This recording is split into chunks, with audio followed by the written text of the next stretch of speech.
Tobias Cain swore he'd never kill again, not after the war, not after the blood. But when his brother was found face down with a bullet in his spine and a badge on his chest, Tobias reached for the one thing he buried deeper than his guilt, his gun. Tobias Cain wasn't always a quiet man. The war between the states had a way of stealing voices and replacing them with ghosts. Now, years later, he lived in a small cabin nestled in the foothills, the silence broken only by the wind whispering through the pines. He spent his days tending a small garden, the rich earth a welcome change from the blood-soaked fields he remembered. His hands, once skilled at wielding a rifle, now coaxed life from seeds. He tried not to think about those days, about the faces of the men he'd seen fall. He tried to forget the metallic tang of gunpowder and the screams that echoed in his dreams. He'd buried those memories, along with his guns, beneath the floorboards of his cabin. He'd promised himself, and more importantly, his older brother Samuel, that he was done with killing. Samuel, a peacekeeper at heart, had become a deputy in the small town of Harmony. He believed in justice, in fairness, and in the possibility of a better world even in the rough-and-tumble West. Tobias admired his brother's unwavering optimism, even if he couldn't share it. He visited Harmony often, sharing meals with Samuel and listening to stories of petty squabbles and the occasional horse thief. It was a simple life, a far cry from the horrors he'd witnessed, and he was grateful for it. He was a changed man, or so he hoped. The war had aged him beyond his years, etched lines of weariness onto his face, and left him with a deep-seated desire for peace. He just wanted to be left alone. The bond between Tobias and Samuel was forged in the fires of shared hardship and unwavering loyalty.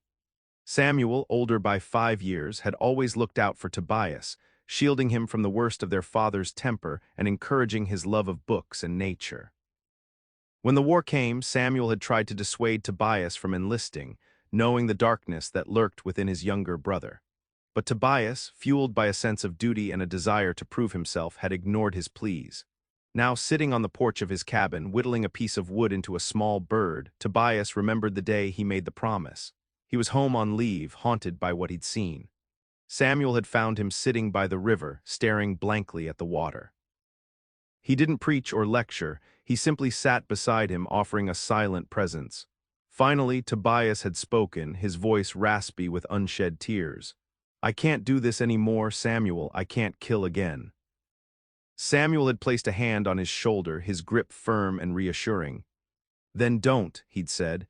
"Come home after this is over. We'll build a life here together. Just promise me, Tobias, promise me you'll never pick up a gun again." Tobias had looked into his brother's earnest eyes and made the vow. It was a promise born of desperation, a lifeline in a sea of despair. And for years he'd managed to keep it. He'd even grown to cherish the quiet, the absence of violence. But the peace he'd found was fragile, built on a foundation of unspoken pain and buried memories. The messenger arrived at dawn, his horse lathered and his face grim. He was a young boy, barely more than a teenager, and the fear in his eyes was unmistakable. He stammered out the words, struggling to deliver the news that would shatter Tobias's fragile peace. "Mr. Cain," he gasped, it's Samuel. He's been shot bad." Tobias felt a cold dread grip his heart. He knew instinctively that this was more than just a minor injury. "What happened?" he asked, his voice tight. "Cattle rustling," the boy explained, his voice trembling. "Samuel was tracking them, they ambushed him, shot him in the back." The words hit Tobias like a physical blow, shot in the back, a coward's move. Samuel, who always faced danger head-on, had been cut down without a chance to defend himself. The image of his brother lying wounded alone filled Tobias with a burning rage. "Is he?" Tobias couldn't bring himself to finish the question. The boy shook his head, tears streaming down his face. "He's gone, Mr. Cain. He died this morning." The world seemed to tilt on its axis. The trees swayed, the sky darkened, and the ground beneath Tobias's feet felt unsteady. Samuel, his brother, his friend, his protector, was gone, and with him the promise Tobias had made, the peace he had so desperately clung to, shattered into a million pieces.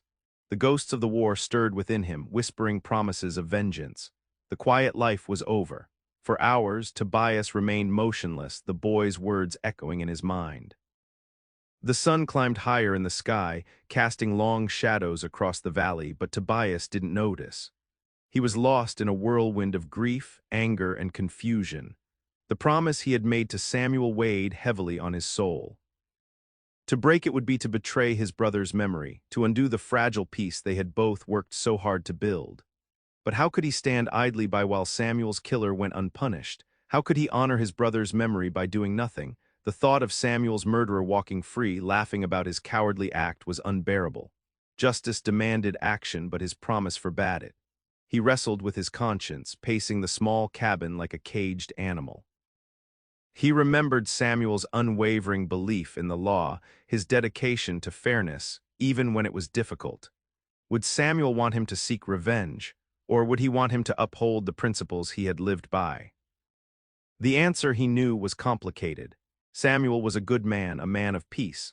But he was also a man who understood the harsh realities of the West, a man who knew that sometimes justice could only be found at the end of a gun barrel. The weight of the decision pressed down on Tobias, crushing him beneath its immense burden. He felt trapped between two impossible choices, each with its own devastating consequences. The ghosts of the war watched him, their silent judgment adding to his torment. As darkness fell, Tobias made his decision. It wasn't a decision born of malice or bloodlust, but of a deep, unwavering love for his brother. He couldn't let Samuel's death be in vain. He couldn't let his killer go free. He owed it to Samuel and to himself to seek justice, even if it meant breaking his promise. He walked to the center of the cabin, the floorboards creaking beneath his weight. He knelt down, his fingers tracing the outline of the loose boards where he had hidden his past. With a grunt of effort, he pried them open, revealing the darkness beneath. The scent of rust and gun oil filled the air as he reached into the hole and pulled out the worn leather holster and the two revolvers that had been his constant companions during the war. They were heavy in his hands, familiar and yet foreign. He hadn't held them in years, but they felt like an extension of himself, a part of him he had tried to bury but could never truly escape. He checked the cylinders, ensuring they were loaded and ready. The click of the hammer was a sharp, decisive sound that echoed in the silent cabin. He strapped the holster around his waist, the weight a constant reminder of the path he had chosen. He was no longer Tobias Cain, the gardener, the quiet man seeking peace. He was Tobias Cain, the gunslinger, the man willing to do whatever it took to avenge his brother's death. He was a killer once again. And he knew with a chilling certainty that he wouldn't rest until justice was served. The West demanded it, and so did he. The next morning, Tobias rode into White Rock. The town was a far cry from the quiet simplicity of Harmony, Samuel's town. White Rock was a place where ambition and greed thrived, a melting pot of ranchers, railroad men, and outlaws, all vying for control. The air hung thick with the scent of dust, whiskey, and simmering tension. The main street was lined with saloons, their swinging doors offering glimpses of smoky interiors and raucous laughter. A general store stood across from the bank, its windows displaying a meager selection of goods. Men with hardened faces and calloused hands eyed Tobias as he rode past, their gazes assessing and unwelcoming. White Rock felt different, dangerous. Samuel had warned him about this place. Whispers of corruption and lawlessness had reached Harmony, tales of cattle barons bribing officials and railroad tycoons exploiting the land. Samuel had been investigating reports of stolen cattle heading towards White Rock, a lead that ultimately cost him his life. Tobias dismounted in front of the sheriff's office, a small, dilapidated building that looked more like a storage shed than a center of justice. He tied his horse to the hitching post and stepped inside, the wooden floorboards groaning beneath his boots. The air inside was stale and smelled of stale tobacco. A lone deputy sat behind a cluttered desk, his face buried in a newspaper. He looked up as Tobias entered, his eyes narrowing with suspicion. "Can I help you?" he asked, his voice flat and uninterested. This was not Samuel's Harmony. This was a different beast entirely. "I'm Tobias Cain," he said, his voice low and steady. "I'm Samuel Cain's brother." The deputy's eyes widened slightly, a flicker of recognition crossing his face. He tossed the newspaper aside and leaned back in his chair, studying Tobias with renewed interest. "I heard about what happened," he said, his voice losing some of its earlier indifference. "Terrible thing. Samuel was a good man." "I'm here to find out who killed him," Tobias stated plainly. The deputy sighed, running a hand through his greasy hair. "That's going to be tough. Cattle rustling is common around here. Could have been anyone." He was shot in the back, Tobias pressed, his gaze unwavering. That suggests more than just a random robbery. The deputy hesitated, his eyes darting around the room as if searching for an escape. Look, Mr. Cain, I understand you're upset, but I wouldn't go stirring up too much trouble. Some powerful people around here don't take kindly to outsiders asking questions. Who are you protecting? Tobias asked, his voice hardening. I'm not protecting anyone, the deputy protested, but his eyes betrayed him. I'm just telling you how it is. This town is complicated. Just let it go, Mr. Cain, for your own good. Tobias knew then that he wouldn't get any help from the local law. The corruption ran deep, and the deputy was clearly afraid. He would have to find his own answers, even if it meant facing the full force of White Rock's dark underbelly. He left the sheriff's office, the deputy's warning ringing in his ears. His investigation had begun, and he already knew it would be a dangerous one. The silence of White Rock was bought with fear, and he was about to break it. He decided to start at the saloon. People often talked more freely when liquor loosened their tongues. The saloon was dimly lit and filled with the cacophony of piano music, drunken laughter, and the clinking of glasses. Tobias approached the bar, the bartender a burly man with a handlebar mustache and a weary expression. "Whiskey," Tobias ordered, his voice cutting through the noise. He took a sip, the burning liquid warming his throat. "I'm looking for information about Samuel Cain." The bartender's eyes narrowed. Never heard of him. "He was a deputy," Tobias persisted. "Came here investigating stolen cattle." The bartender wiped down the counter, avoiding eye contact. "We get a lot of strangers passing through, don't keep track of them all." Tobias scanned the room, noticing the subtle shifts in attention. Conversations hushed, eyes followed him, and a palpable tension filled the air. He was being watched. He moved away from the bar and approached a table where a group of men were playing cards. "Excuse me," he said. "I'm looking for anyone who might have seen Samuel Cain." One of the men, a large, scarred individual with a menacing gaze, looked up. "You bothering us, mister?" "Just asking a question," Tobias replied, his hand instinctively moving closer to his gun. "Well, we don't like questions," the man sneered, "especially from strangers." "He was just doing his job," Tobias said, his voice firm. "Someone shot him in the back for it." The man chuckled, a cold, unsettling sound. Maybe he shouldn't have been sticking his nose where it didn't belong.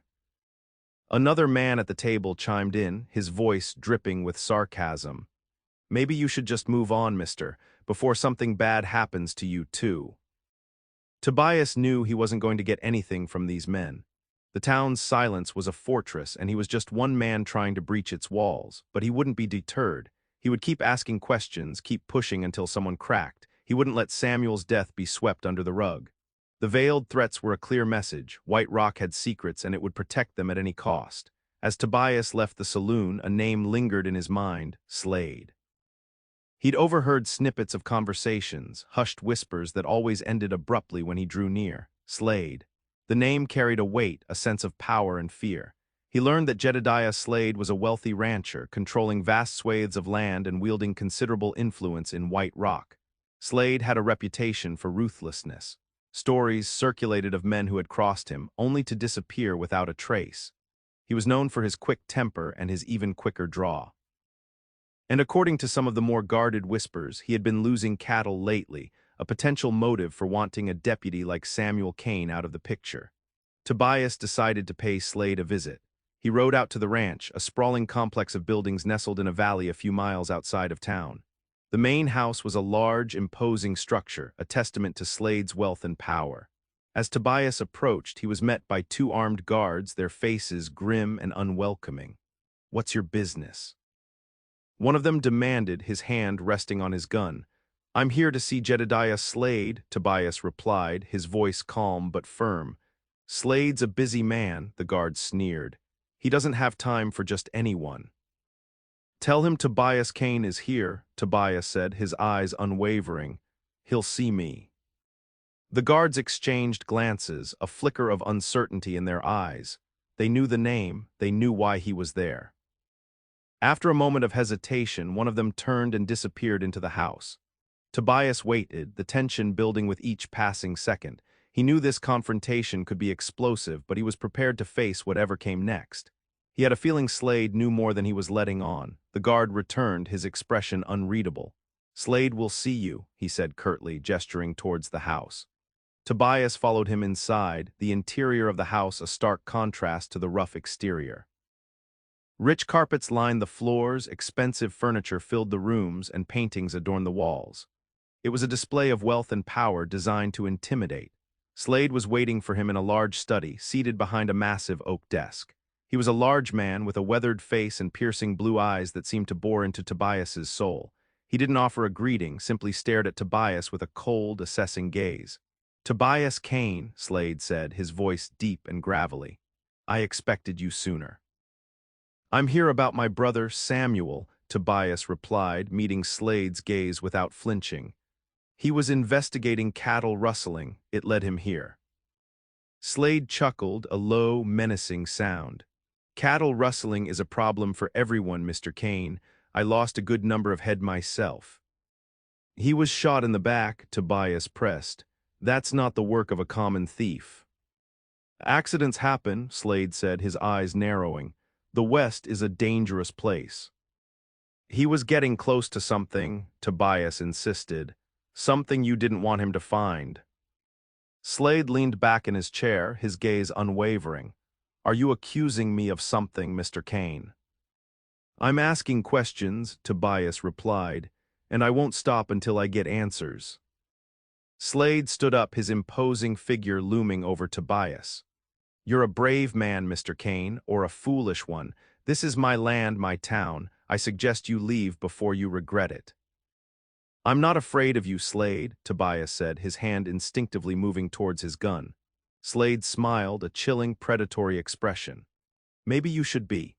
The air crackled with tension, a silent challenge hanging between them. Tobias knew he was walking a dangerous line, but he wouldn't back down. He would get to the truth, no matter the cost. He just needed more evidence. Tobias left Slade's ranch, the rancher's words hanging heavy in the air. He knew he had made an enemy, a powerful and dangerous one. He rode back towards White Rock, the sun beginning to set, casting long shadows across the landscape. As he rounded a bend in the road, a shot rang out, the bullet whizzing past his head. He ducked low in the saddle, his horse rearing in fright. He spurred the animal forward, seeking cover behind a cluster of rocks. Another shot followed, kicking up dust near his horse's hooves. He dismounted quickly, drawing his revolver and scanning the surrounding terrain. He couldn't see anyone, but he knew he was being watched. He moved cautiously, using the rocks as cover, his senses on high alert. He spotted a faint glint of sunlight reflecting off metal in the distance, a sure sign of a hidden rifleman. He knew he was outgunned and outnumbered. He had two choices, stand and fight or try to escape. He chose the latter. He mounted his horse again and charged forward, firing blindly in the direction of the hidden shooter. The tactic worked, momentarily distracting the attacker. He rode hard, pushing his horse to its limits, putting as much distance as possible between himself and the ambush. He didn't stop until he reached the outskirts of White Rock, his heart pounding and his adrenaline surging. The attack was a clear message. Someone wanted him dead. Someone was willing to kill to protect the secrets of White Rock. The danger was real, and he was running out of time. He needed to find answers quickly before it was too late. He was being hunted, and he knew the next encounter might be his last. The town's attempt to silence him had just begun. Back in White Rock, Tobias knew he couldn't trust anyone except maybe someone who operated outside the law. He remembered a name he'd heard whispered in the saloon, a former outlaw named Whiskey Jack McCall, who now ran a small gambling den in the back of the general store. Jack had a reputation for being a survivor, a man who knew the town's secrets and had managed to stay alive by playing both sides. Tobias figured he was worth a shot. He found Jack's gambling den hidden behind a false wall in the back of the store. The room was small and smoky, filled with the clatter of dice and the murmur of hushed voices. Jack himself was a wiry man with a weathered face and a sharp, calculating gaze. Tobias approached the table where Jack was overseeing a poker game. "I need to talk to you," he said, his voice low and urgent. Jack looked up, his eyes narrowing with suspicion. "I don't know you." "My name is Tobias Cain," Tobias replied. "My brother was Samuel Cain. He was killed here." Jack's expression softened slightly. I heard about that. Shame, Samuel was a decent man. I'm trying to find out who killed him, Tobias continued, but I'm running into a lot of closed doors. Jack chuckled, a dry, humorless sound. Closed doors are the specialty of this town, friend. What makes you think I can help you? You know things, Tobias said. You know who pulls the strings in White Rock. Jack hesitated, considering his options. Maybe I do, he admitted, but information comes at a price. I'm willing to pay it, Tobias replied, his gaze unwavering. Jack leaned closer, his voice dropping to a whisper. All right, Cain, let's talk. He gestured for Tobias to follow him to a back room, away from the prying eyes of the gamblers. He knew Tobias was in trouble, and trouble often meant opportunity for a man like Jack. In the back room, Jack lit a cigarette and leaned back in his chair, his eyes fixed on Tobias. So you want to know who killed your brother, he said, exhaling a plume of smoke. It's more complicated than you think. How so? Tobias asked, his voice tense. The cattle rustling is just a cover, Jack explained. It's about land, about control. The railroad wants to expand and they need the land to do it. What does that have to do with Samuel? Tobias pressed. Samuel was getting too close, Jack replied. He figured out that the cattle were being driven onto land that the railroad wanted, land that belonged to smaller ranchers who didn't want to sell. So the railroad is behind the cattle theft? Tobias asked, piecing together the puzzle. They're using Slade and his men to run the cattle off, Jack confirmed. Then they pressure the ranchers to sell their land for next to nothing. Anyone who resists, well, accidents happen. And Samuel was one of those accidents, Tobias finished, a cold fury rising within him. He was, Jack agreed. He was a good man, but he was standing in the way of progress. Progress for who? Tobias spat. Progress for the railroad, for Slade, for anyone who profits from this town's misery, Jack replied. The railroad is paying Slade handsomely to make sure those ranchers sell, and Samuel was getting ready to expose the whole scheme. Tobias realized the depth of the conspiracy. It wasn't just about stolen cattle, it was about greed, power, and the ruthless expansion of the railroad, with Samuel caught in the crossfire. He had to stop them, not just for Samuel, but for all the innocent people who were being exploited. He asked Jack where the stolen cattle were being held. Jack told him, but warned him that Slade would be expecting him. As Tobias prepared to leave, Jack stopped him. There's something else you should know, Cain. What is it? Tobias asked, his hand resting on the butt of his revolver. One of those ranchers who's refusing to sell, he's a good man, name's Ben Carter. He's got a wife and 2 young children. They're holding out, hoping the railroad will give up. What about them? Tobias pressed. Slade's been putting pressure on him, Jack explained. Threatening his family. If you expose this whole thing, the railroad will pull out and Slade will lose his payday. He'll take it out on Carter and his family, guaranteed. Tobias felt a knot tighten in his stomach. He had come to White Rock seeking justice for his brother, but now he faced a new dilemma. Exposing the truth would save many ranchers from being exploited, but it would also put Ben Carter and his family in grave danger. He wrestled with the moral implications of his actions. Could he live with himself knowing that his pursuit of justice could lead to the suffering of innocent people? Was there a way to stop the railroad and Slade without putting Carter and his family at risk? He thought of Samuel, who had always strived to protect the innocent, even at his own peril. He knew what his brother would do. He would find a way to expose the truth while ensuring the safety of the Carter family. But how? That was the question that haunted him as he rode towards the location of the stolen cattle, knowing that a confrontation with Slade was inevitable. It wasn't just about revenge anymore. It was about protecting the innocent, just as Samuel would have done. The weight of responsibility pressed down on him, heavier than ever before. Tobias arrived at the holding pen, a dusty clearing surrounded by a makeshift fence, the air thick with the stench of cattle. Slade and a dozen of his men were waiting for him, their faces grim and their guns drawn. I knew you'd come, Slade said, his voice dripping with contempt. You're just like your brother. Too stubborn for your own good. This ends here, Slade, Tobias replied, his hand steady on his revolver. It ends with you answering for what you did to Samuel. Samuel made his own choices, Slade sneered. He should have stayed out of our business. It was never just your business, Tobias retorted. It was about stealing land, hurting innocent people. Those ranchers are weak, Slade spat.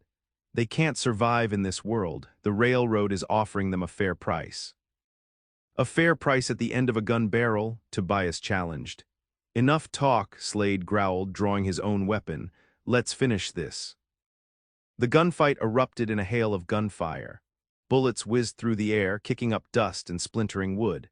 Tobias moved with a speed and precision honed from years of war, his shots finding their mark with deadly accuracy. One by one, Slade's men fell, their bodies collapsing to the ground, but there were too many of them. Tobias knew he couldn't win this fight alone. He needed a distraction. He aimed his rifle at the fence surrounding the cattle pen and fired, shattering the wooden posts. The cattle stampeded, scattering in all directions, creating chaos and confusion. Slade's men were forced to divert their attention, trying to control the herd. Tobias used the opportunity to close the distance with Slade, his eyes burning with a cold fury. The final showdown had begun. Slade and Tobias faced each other, the only sounds the frantic bellowing of the scattered cattle and the distant rumble of thunder. Slade lunged, swinging his gun like a club. Tobias dodged the blow, his own revolver firing. The bullet struck Slade in the chest, sending him staggering backward. He raised his gun to fire again, but Tobias was faster. Another shot rang out and Slade collapsed to the ground, his eyes wide with disbelief. Tobias stood over Slade's lifeless body, his chest heaving, his hands trembling. He had done it. He had avenged Samuel, but the victory felt hollow. He looked around at the carnage, the bodies of Slade's men scattered across the clearing, the terrified cattle milling about. He had broken his promise. He had killed again, and the ghosts of the war were back, their voices louder than ever before. He knew he had done what he had to do, but he couldn't shake the feeling that he had lost something precious in the process. He had traded his peace for revenge, his soul for justice. He made his way back to White Rock, the weight of his actions pressing down on him. He found Ben Carter and his family and told them what had happened. He warned them that the railroad might still come after them, but he promised to do everything he could to protect them. The railroad executives were arrested, and the smaller ranchers got their land back. Justice had been served, but the victory was bittersweet. Tobias had saved the town, but in doing so, he had lost a part of himself. He could never go back to being the quiet gardener, the man seeking peace. He was forever changed, marked by the violence he had tried so hard to escape. The West had demanded its price, and Tobias had paid it in full. The next morning, Tobias prepared to leave White Rock. He visited Samuel's grave one last time, a simple wooden cross marking the spot where his brother was buried. He knelt down, his hand tracing the inscription on the cross. "I did what I could, Samuel," he whispered. "I hope you can forgive me." He knew he could never truly escape the violence that haunted him, but he hoped that somehow he had honored his brother's memory. He rode out of White Rock, leaving behind the corruption, the greed, and the bloodshed. He was a broken man, haunted by his past and burdened by the knowledge that he had taken lives. But he also carried a sense of closure, a feeling that he had done what was right, even if it had come at a terrible cost. He didn't know where he was going, but he knew he couldn't stay in White Rock. He needed to find a place where he could try to rebuild his life, a place where he could find some semblance of peace. Maybe he would return to his garden, to the quiet solitude of the foothills. Maybe he would wander the West, seeking redemption for his sins. Whatever the future held, he knew he would never forget Samuel, and he would never forget the lessons he had learned in White Rock. The West had tested him, pushed him to his limits, and forced him to confront the darkness within himself. He had emerged from the crucible scarred but not broken, forever changed by the choices he had made. He rode towards the horizon, a lone figure silhouetted against the rising sun, a gunslinger seeking a new beginning in a land that offered few second chances. The end.